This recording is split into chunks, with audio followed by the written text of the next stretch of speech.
WSMV Nashville. Demetria Kaladimos and Dan Miller with the news.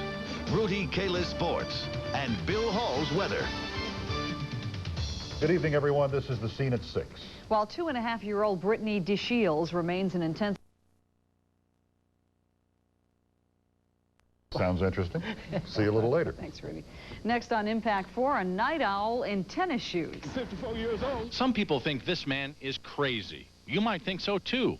But this running man could care less.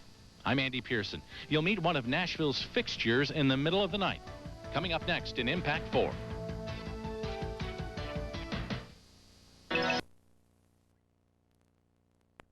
What is your favorite time of day for exercising? For some of you, it's probably the morning. For others, it's right after work. And for others, the best time is in the evening. But one Nashville man says the best time for him to exercise is in the middle of the night, after he's been asleep for a couple of hours. Andy Pearson is here with Impact 4 and Nashville at Night. Where'd you find this guy? Well, it was one of those strange things. Gary Knox and I were out about 6 weeks ago with photojournalist Gary Knox. It was snowing outside. It was about 38 degrees. And I'm driving down West End 3 in the morning, can't go to sleep. And I look over and I see this man running with his dog. And I don't usually do this, but I yelled out the window at him and said, "Do you always run at 3 in the morning?" Well, you're about to see the answer. I found this 54-year-old man who's been a fixture of the night in Nashville since the 1970s.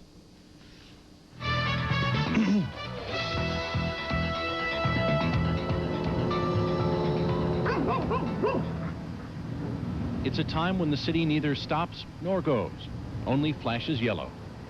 When the wind blows coldest. When sounds that would be buried in daylight come alive over the nighttime stillness. A time of day most men and beast would not claim as their own, except for a select few. Hey, 2 o'clock until 4 o'clock. That's my time. If I'm in New York, if I'm in Chicago, if I'm in Phoenix, and I've been, all these places, everywhere I am at this time of morning, I get up and I do me an hour and 25, 30 minutes. Move on, dog. I've been running since about 1976. And I love to run at night because I'm the only one out here. I know nobody by name, but I know every truck and all the homeless folks and folks I yell at and wave at and folks who are watching out for me, police, the garbage folks, the news people, everybody. He's a fixture to people who work the night shift, as reliable as time itself. No, they see me, but they really don't know who I am. Every now and then, I'll talk to one person or something, but 90% of them don't know who I am, have no idea. They only know they see me out here almost every morning, about the same time. He's the running man. His name is JHaney, Dr. JHaney, a professor of history at Tennessee State University. His weekly routine has been the same for 20 years. Move on, dog. I'm 54 years old. Feel like I'm 19. That's enough for me. I go to bed at 10, get up at 2, go back at 4, 15, and back up at 6. You heard right. At about 2 in the morning, when most of us are snuggled up tight, JHaney and his dog Sandy get up from a sound sleep and run their route of 9.78 miles. He does it because he was once told this would be impossible. Back in 1975, my grandfather accidentally shot me in the leg with a .38 caliber pistol. Excuse me. And I was told that I would never be able to walk again unless I started to use the leg. And of course, as soon as I got out of the hospital, I started running around the yard here. And after a week of that in the yard, went down to the local high school. And after about 6 years of that, I decided to go downtown. You won't see him wearing headphones or taking his pulse. His shoes don't pump up.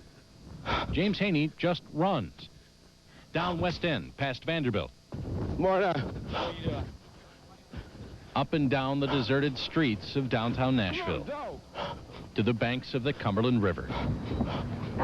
Down the First. It's 9 7/8 of a mile down to the foot, all the way greeting and waving to people he's seen for nearly a third of his life. Well, man, how you doing this morning? Good, you? All right.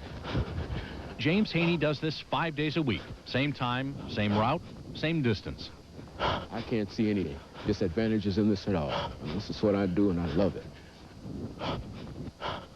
I'm not doing this with people.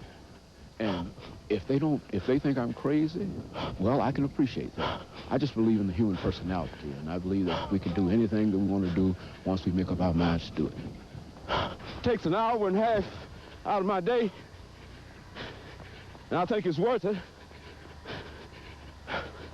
Plus, it requires discipline, and I think I got that. And that makes me feel good about myself. Gives me greater self-esteem, and I can get out and meet the world better. As he makes that last block toward home, there's no one there. No welcoming committee at the finish line. No one to notice. Before he goes back to his wife and children in his warm bed, there's always a prayer of thanks that he's been able to put one foot in front of the other for another night. Oh, thank you, Lord. Okay. Thanks that he can still devote 2 hours out of each 24, even though it is in the middle of the night, to his body and his well-being. Thanks that there is life, and that life is good. Very few people that I grew up with are alive today, you see, and many of them have died of heart attacks and strokes and violence and whatnot, but Dr. Haney keeps pushing on. And I tell folks that I'm going to be around here a long, long time. I'm going to be around here at least 100 plus. I mean, that's what I'm looking for, you know. In fact, Dr. Haney says he plans to live to be 120. Very Willard Scott. Now, does the doctor ever have problems out there? Anybody ever attack him or try to rob him or anything? Never. In 20 years. Really? Never had a problem. In all those cities, too.